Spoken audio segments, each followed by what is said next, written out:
Yes, it's finally time. We built a programming language that's easier than English.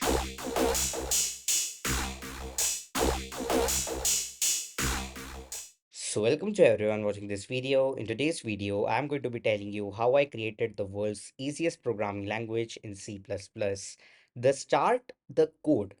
This is the very basic statement from where our programming language starts. Start the code, that's it. You don't need to type int main, function, brackets, like all of that. No need. Start the code and your code has started. Integer x will be equal to 5. So you might be thinking these are comments. No, these are not comments. This is an actual programming language. I will show you that. I will show you. Display the value of x with new line. Very simple English, very plain English. And seriously, like, damn, it's easy. Let's just run this. So it's g++ dot slash x dot cpp. Actually, currently I am using G++ only to compile my English code that I will show you how I did. Dot slash a dot out, and you can see all of the outputs that have happened that I had created earlier. So int x will be equal to 5 has created a variable x with the value of 5. Very simple. Display the value of x with new line. So with new line will print it with a new line. And if I will remove this and I compile the code again, this will remove the new line. As you can see, the 5 and hello is completely different. Like you can see, like 5 and hello are now in the same line. That's very simple. And if I would add in here with new line, it will actually add a new line. Let me just show you again. See, this has added a new line again, 5 and then hello, like there is a new line here, right? So how did I actually build this? Here you can see will be equal to is defined as the functionality of equal to. Hash that defined, very simple. Is equal to is described with a double equal to. So basically is equal to, wherever I will type this word, double equal to will replace its location. Integer int. So basically the integer will replace the functionality of int. Let me show you.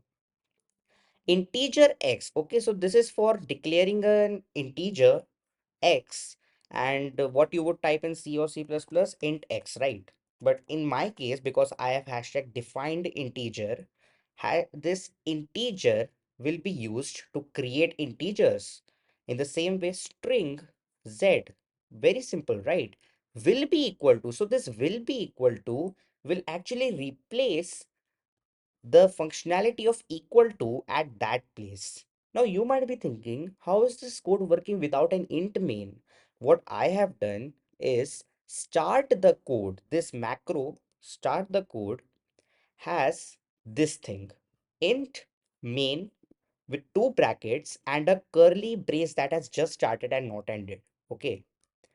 Where is this curly brace ending? It is ending near the end the code option. Okay. So basically start the code is starting here and the code is ending here and nothing else. Okay, so this is the very basic part of our coding.